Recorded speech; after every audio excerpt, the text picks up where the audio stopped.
I greet you, ladies and gentlemen, as I commence this lecture, where I just want to cover a few policy experiments that are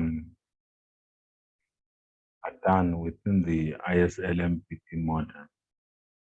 In my previous lecture, I briefly introduced some policy experiments that we can engage in when we are analyzing, the ISLMPP model. So in the model, we distinguish between perfect and imperfect capital mobility. We also distinguish between fixed and flexible exchange rates. We know that the perfect capital mobility version was propounded by Mundell, Robert A. Mundell. The imperfect capital mobility version was propounded by Marcus Fleming. So we want to look at the policy implications or the implications to policy of the different assumptions. So we'll start with the version of Robert A. Mundell, which deals with perfect capital mobility. We'll analyze after that the version of Fleming of imperfect capital mobility and the policy implications. So I'll make use of some diagrams which I'm going to draw on the whiteboard in order to help us understand the implications of perfect capital mobility. Remember that perfect capital mobility is the Fleming version. So without wasting time, I'm going to share my whiteboard with you.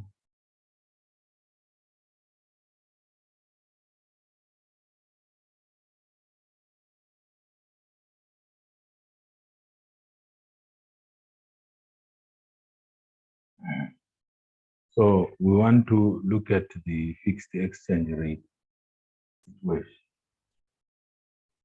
So the first instance is that of the fixed exchange rate. Fixed exchange.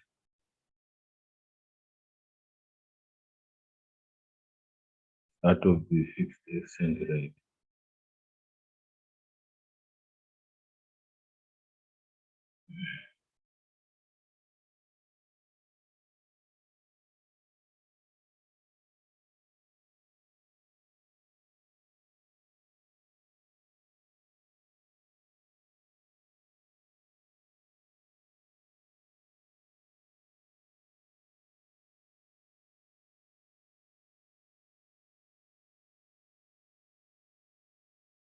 So when we are looking at the fixed exchange rate, we still have our interest rate on the vertical axis, and our national income on the horizontal axis.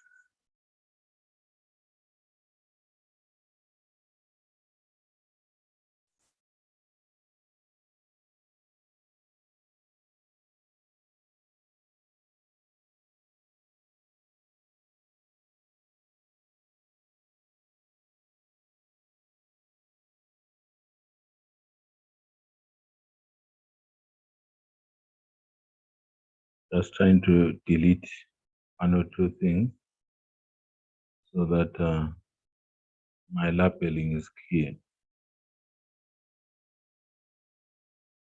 Even as we commence our coverage.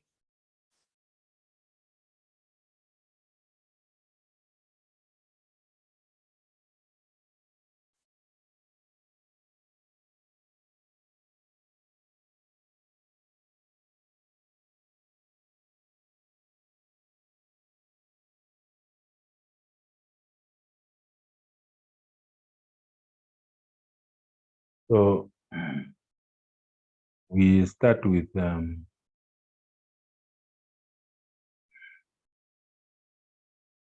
initial equilibrium situation where the PP curve is a horizontal line, where we have our PP curve, the BP curve or the BOP curve, and we have got our LM curve, our LM curve.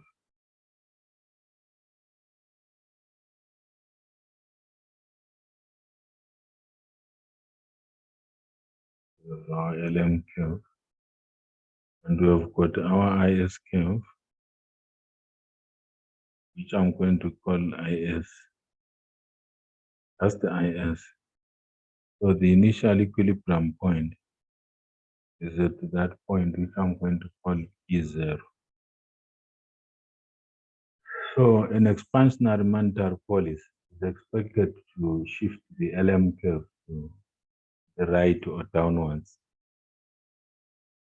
parallel to itself. So the LM curve will shift downwards, parallel to itself, to LM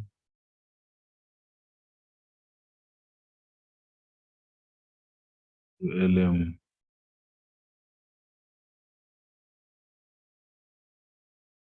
prime. So it will shift in that direction to LM prime. Now, when it shifts to LM prime, the internal equilibrium is attained at E1. We have an internal equilibrium at E1. But one thing which we need to note with the internal equilibrium at E1 is that it occurs at a point where we've the BOP deficit. We know that a BOP deficit is the balance of payments which is less than zero. We have a balance of payments deficit less than zero because we are below the PP curve. Given that the PP curve is equal to zero, so below it, it's negative. Above it, positive. Above the PP curve, we've got a balance of payments surplus. So we know that since exchange rates are fixed, you remember I said for fixed exchange rates. Since exchange rates are fixed, we know government has to intervene. But how does the government intervene in this case? By purchasing domestic currency, which implies selling foreign currency.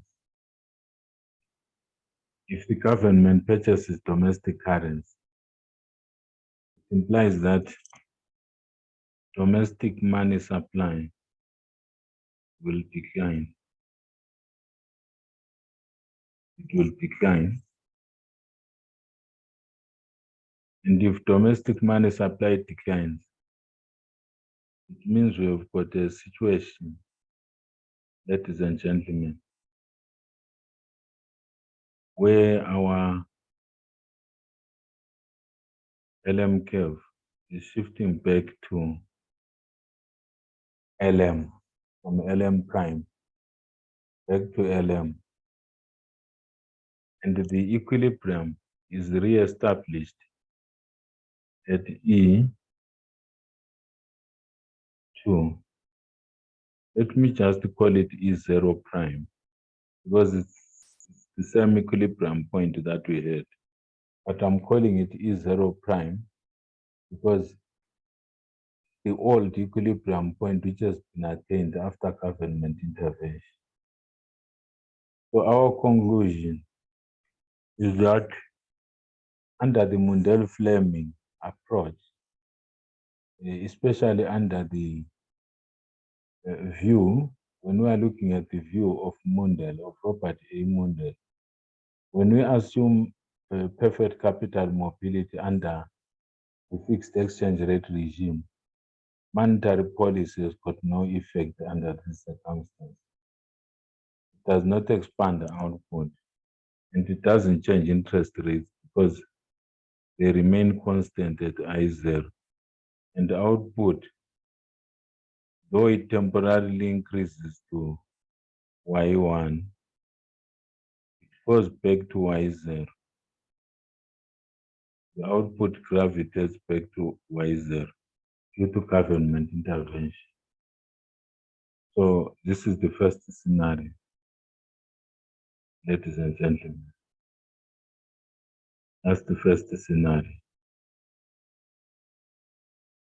So the second scenario is the scenario of expansionary fiscal policy. I'll still draw my framework for the ISLMPP model.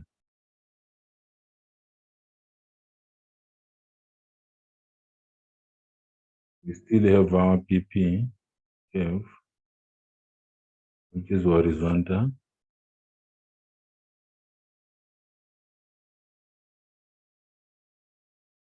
Still have our PP curve, which is horizontal.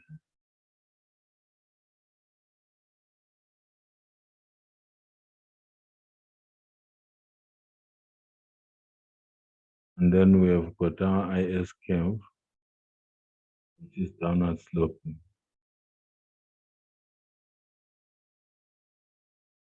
And we have got our LM curve, which is upward sloping.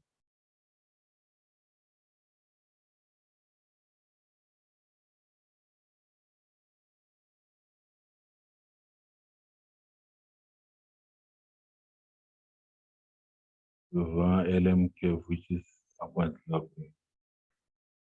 So an expansionary fiscal policy will shift the IS curve upward or to the right. So from an initial equilibrium of E0, the economy will move to that intermediate equilibrium of E1. The IS curve is shifted to IS prime from IS. It has shifted to IS prime. It has shifted to IS prime. So at this point, we've got a challenge, ladies and gentlemen. The challenge is that we have a balance of payment surplus. Positive. Obviously, this introduces high-powered money in an economy. And because we've got fixed exchange rates, the government will intervene by purchasing forex, which means the government will sell the domestic currency. And this has the effect of increasing money supply, which is opposite of what happened previously.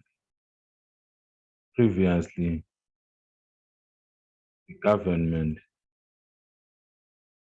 was buying the domestic currency, thereby reducing money supply. This time around, the government is selling the domestic currency. That is, it is purchasing foreign currency, which increases money supply. So the LM curve will shift from LM to LM1. You shift from LM, I'll call the initial one LM0 to LM1.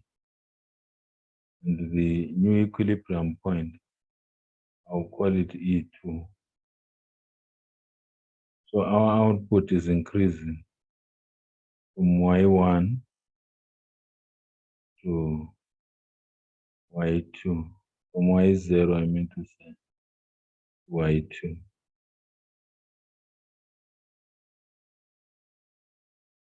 So our output is increased.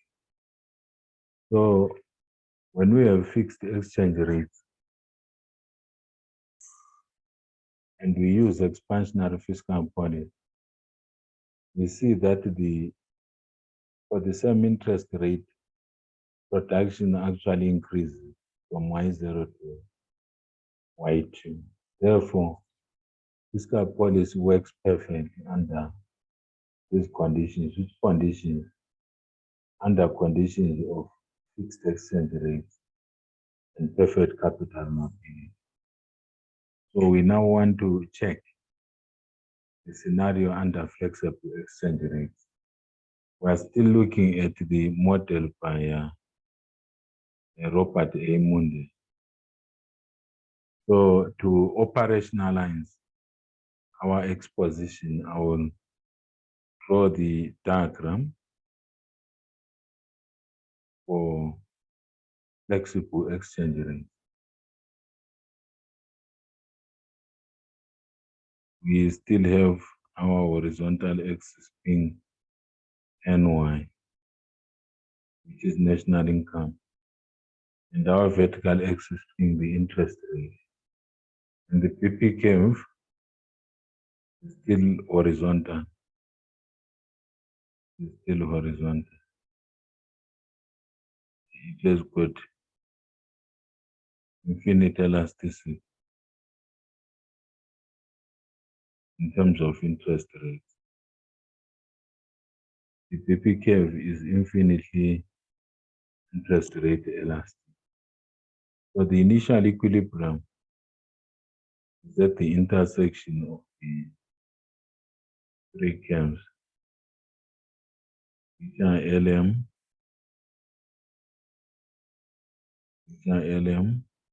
I'll label LM, IS, LM, LM,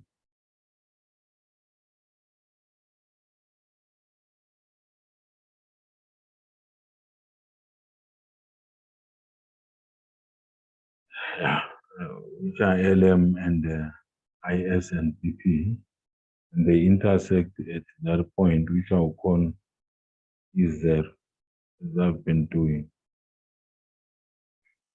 So we say under flexible exchange rate, we experiment with expansionary monetary policy. We know that expansionary monetary policy will have the effect of shifting the LM curve downwards to LM1 from that LM to LM1, which will yield an internal equilibrium at point U1 there, which is associated with a balance of payment deficit, which is associated with a balance of payment deficit.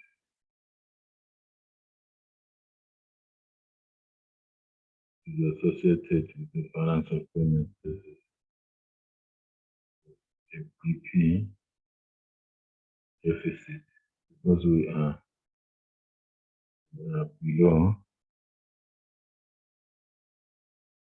below zero. Remember, our balance of payment is always equal to zero in the steady state.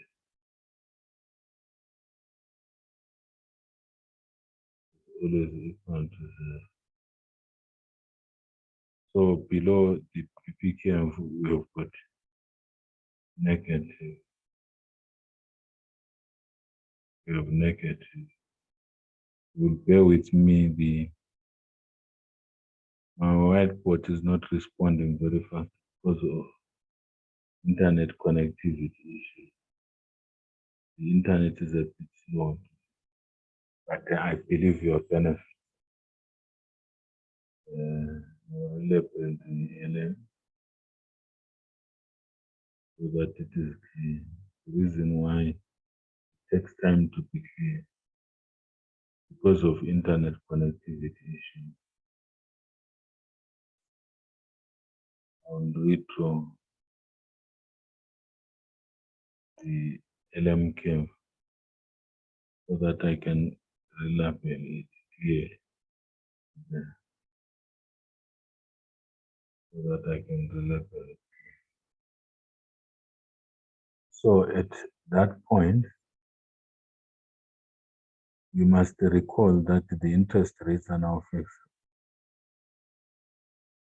So since interest rates are now, since exchange rates are now flexible, I mean to say, the scenario is such that the balance of payments deficit will lead to the balance of payments deficit will lead to depreciation of the local currency. In this case, the Zim dollar will experience depreciation. And this will cause foreigners to be able to buy more of our products because they will be cheaper in Zim dollar terms. I mean, in terms of their own currency, because our currency would have depreciated. And then this will shift the IS curve to the right because of increased demand for our products.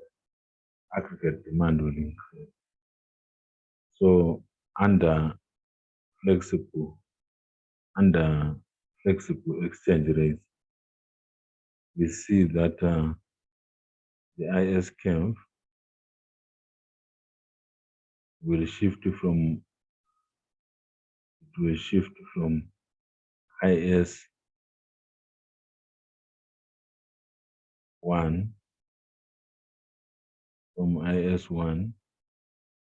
to IS 2 to IS 2.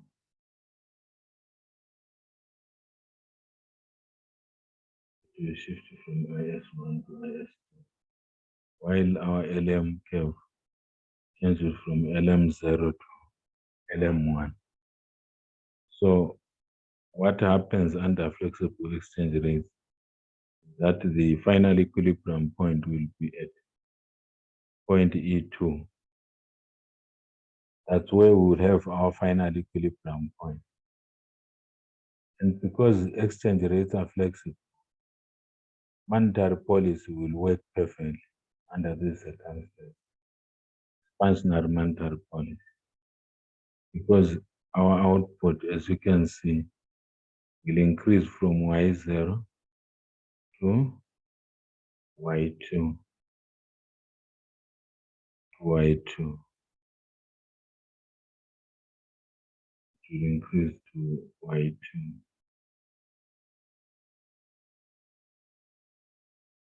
It will increase from Y0 to Y2.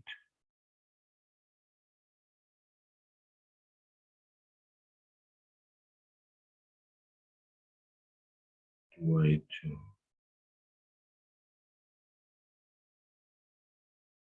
So monetary policy tends to work very well when we have flexible exchange rate. And then how about expansionary fiscal policy under flexible exchange rate? We still draw the same analytical framework to see the impact of expansionary fiscal policy. Horizontal axis is still our national income, which is NY. Which is still NY.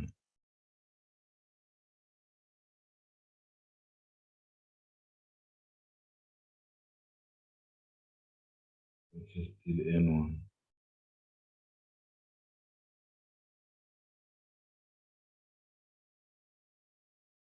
And then vertical axis is still I. So we start with an initial equilibrium, which is caused by the intersection of the PP curve with the LM curve, with the IS curve, the downward sloping IS curve, like what we have been doing all along. And we have got point E0 as the initial equilibrium. And then we say, let there be expansionary fiscal policy. You know, the impact of expansionary fiscal policy will be to shift the IS curve upward, parallel to itself, from IS0 to IS1. And the equilibrium, the internal equilibrium, will be attained at that point, E1.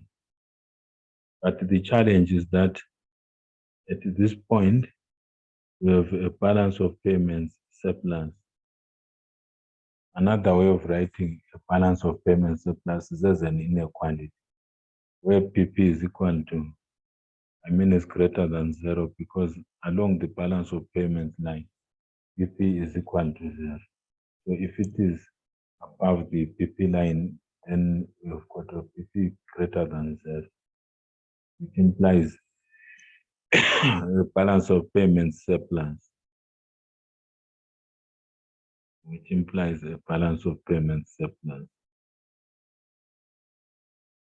My stylus is not writing efficiently because of internet connectivity issues. But I believe that we are actually learning something, ladies and gentlemen. That we are learning something from this policy experiment that I'm demonstrating. And then remember, we are under flexible exchange rate. And we have migrated from point E0 to point E1. So with the balance of payment surplus, the exchange rate is going to appreciate, because we'll be having a situation where we have got a balance of payment surplus. Flexible exchange rates, the domestic currency will appreciate in value.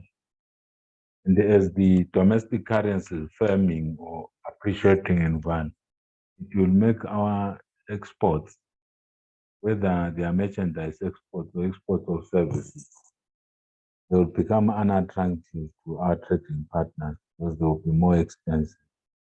At the same time, domestic residents will be having more purchasing power to buy foreign produced goods. And under that scenario, our net export situation will deteriorate. Our net exports will decline. And the decline in net exports would imply that the initial increase in the IS, the initial shift of the IS, will be offset by a downward shift of the IS because of the appreciation of the domestic currency.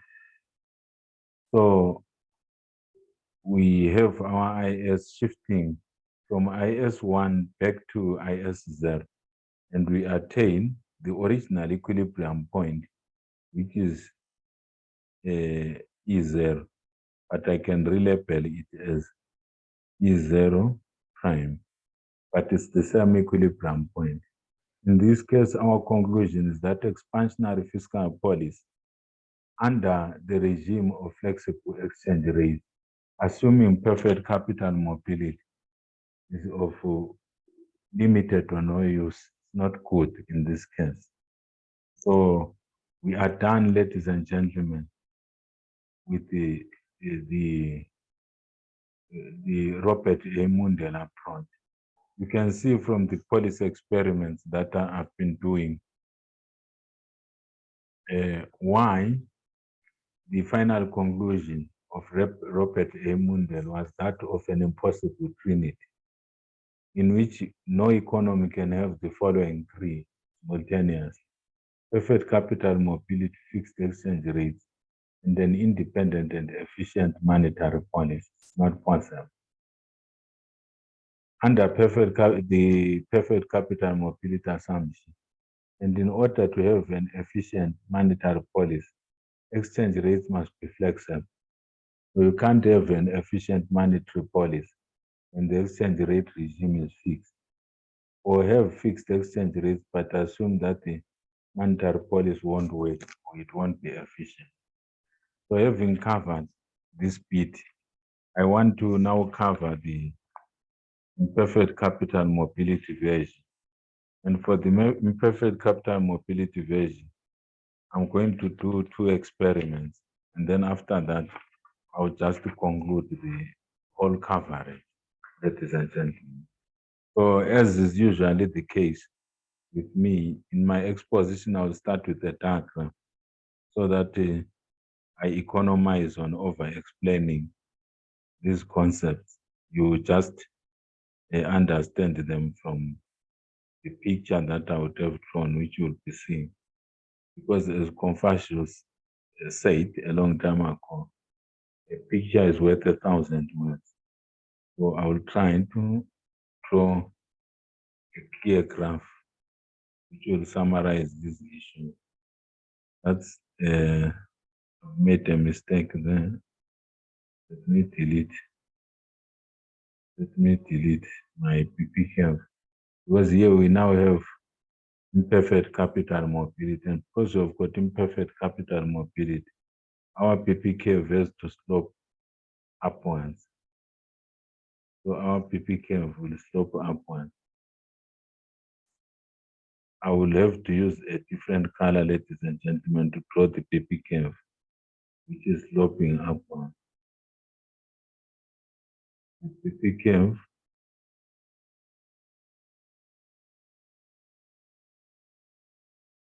The PP curve will slope upwards. Will slope upwards because of imperfect capital mobility. So since it's sloping upwards, it has got a positive slope instead of a slope of 0, which it had initially. And then we have the original LM curve. The original LM curve, which I will show by a blue line.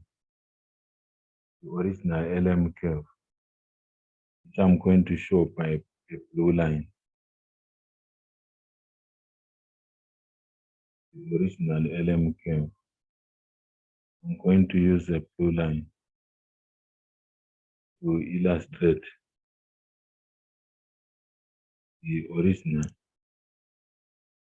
Let me just close that.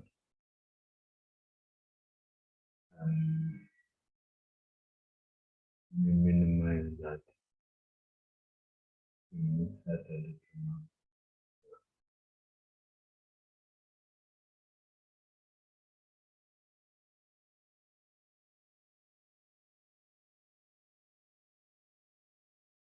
And then we have our IS curve, which I'm going to show by a purple line.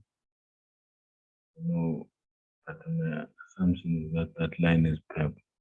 I'm using different colors because these curves, they are slopes.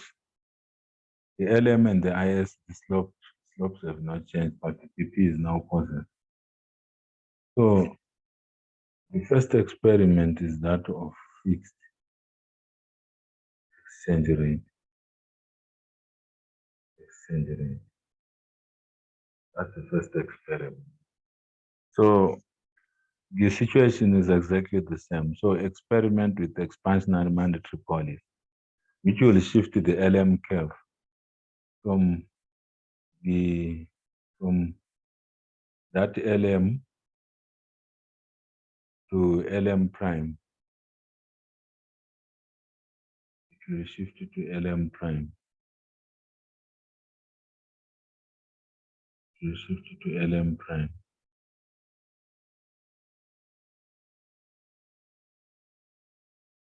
It will shift to LM prime.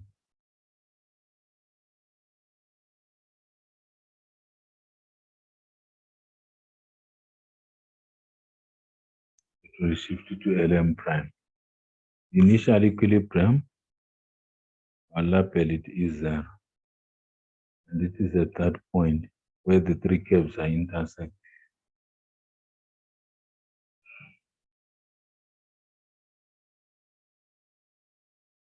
So we have expansionary monetary policy, which will shift the LM curve to LM prime. And then we have an internal equilibrium at that point, which our label E1.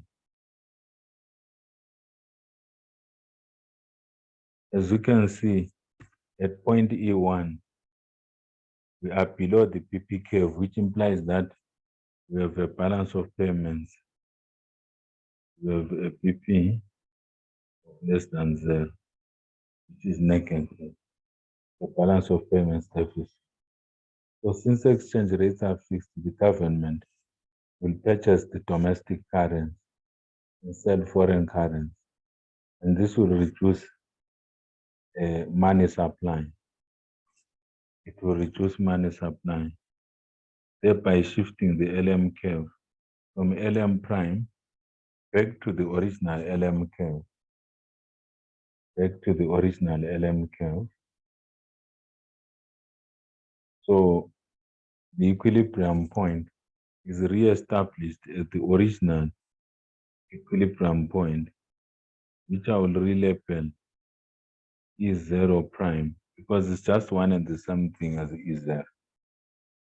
So E0 prime and E0 are just one and the same thing. So under these conditions, under conditions of the fixed exchange rate, our conclusion is that monetary policy has no effect. No matter how great or small the capital mobility is, you can spin your PP curve, you rotate it, still it will yield the same result. You can make it flat, you will still reach the same conclusion. I won't do that. So let me clear that. And then we want to experiment with expansionary fiscal policy under conditions of imperfect capital mobility.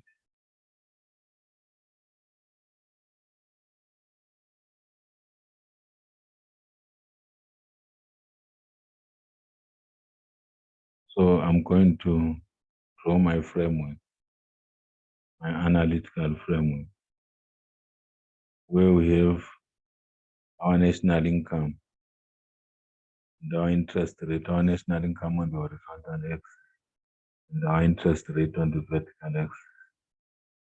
And then I start with a scenario where IS is downward sloping, and we have IS1. And then I draw my PP curve, which is my PP curve, which is upward sloping, and the slope is positive, ladies and gentlemen, as you can see, not negative. This curve is upward sloping.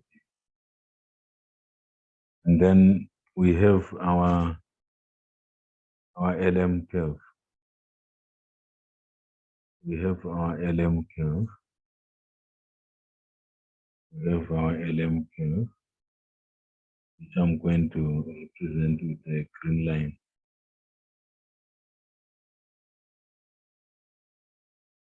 That's LM1. And then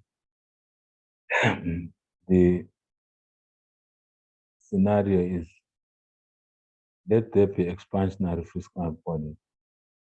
We know that expansionary fiscal policy will shift the IS curve upward, parallel to itself. From, let me use a different kind of, I use that blue, maybe dark blue. From IS1 to IS2. from IS1 up to IS2. And then we know the economy from an initial equilibrium point of E0, it will move to an intermediate equilibrium point of E1. And then remember, we've got expansionary fiscal policy. Now, depending on capital mobility, we've got imperfect capital mobility. But the scenario which we now have is that of a balance of payment.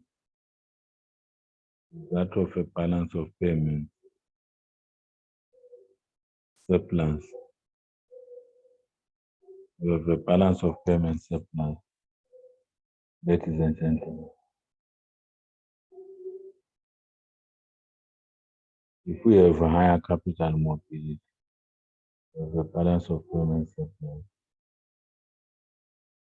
So, given fixed exchange rates, the government will need to intervene by the acquisition and disposal of both domestic and foreign currency. If the government buys domestic currency, means it will be offloading, but we have got a balance of payment surplus, so the government has to purchase foreign currency, which means selling the domestic currency. So when the government buys these excess foreign currencies due to a balance of payment surplus and sells the domestic currency to increase the money supply in the domestic economy. This increased money supply in the domestic economy will shift the LM curve from LM1 to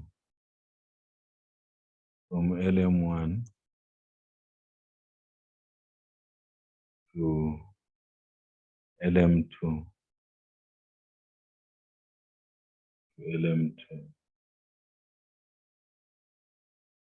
from LM1 to LM2. And thus, we see that national income has improved from Y0 to Y1. And we are now at a sort of higher equilibrium point. I mean to say at E2. And the level of national income is Y2. So national income has increased from Y0 to Y2. But this depends on the scale of capital mobility. You can experiment for small capital mobility. I now want to conclude with flexible exchange rate under imperfect capital mobility. Still the framework, the analytical framework is the same. We still have our horizontal axis being national income and our vertical axis being the interest rate. Our PP curve, we experiment with a normal slope, positively sloped PP curve. The slope is positive. And also an IS curve, which I'll call just IS, which is downward sloping. And then LM curve, which I'm going to distinguish from the first two curves as an upward sloping thing, so that we don't become confused. I'm using a different color.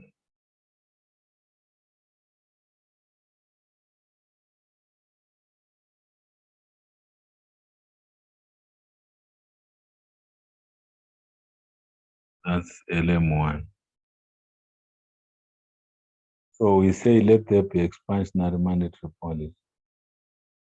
We know that expansionary monetary policy will change the equilibrium point from E0 the equilibrium point will change from E0 to a higher equilibrium point, which is associated with that LM2. So the LM curve is shifting downwards because of expansionary monetary policy. It's shifting downwards to LM2, and the internal equilibrium is established at EU1. So we are now really moving from Y1 to a final one. And then we know that this balance of payments deficit will cause changes in foreign exchange markets. That's a balance of payments. The balance of payments deficit will cause some changes in foreign exchange markets.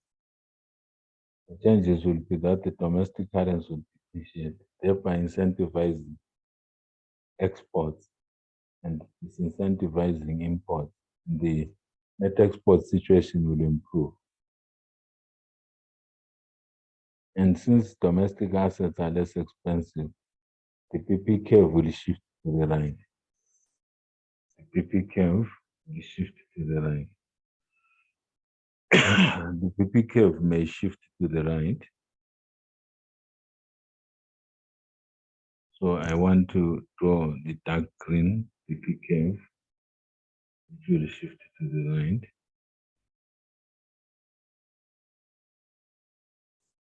Draw another one.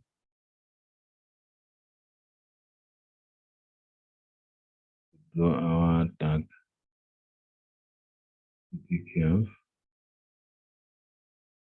prime.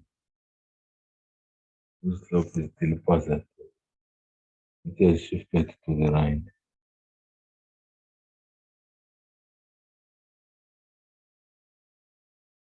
But remember, your net exports have increased. So the increase in net exports will, before the PP curve, you actually shift to cause your IS to shift from IS0 to IS1. So the new equilibrium point is at E2 then. Is at E2, where we are at a higher level of national income, which I will call the initial level of national income. I will call it Y0. I'll call it Y0. And then the higher level of national income, I'll call it